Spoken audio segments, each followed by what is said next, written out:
Nekada su odavde odlaze mnogi vozovi za Ploče, odatle se izvozila roba u cijeli svijet.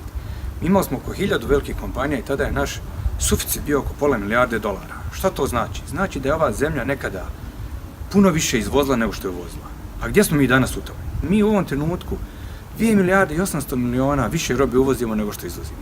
Ovo se mora hitno mijenjati. Izvoz uvijek donosi novu zaposlenost i ekonomski rast i samim tim i bogatstvo svih naših građana.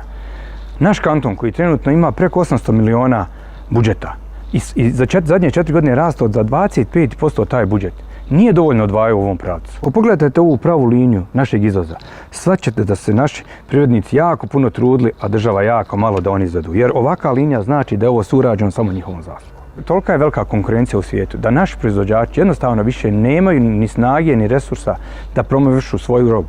Zato ćemo mi dati dodatna sredstva za promociju i za širivanje novih tržišta. Ja se zovem Alen Girt. Ja sam vaš kandidat naše stranke za Skupštinu kantona na broj 15.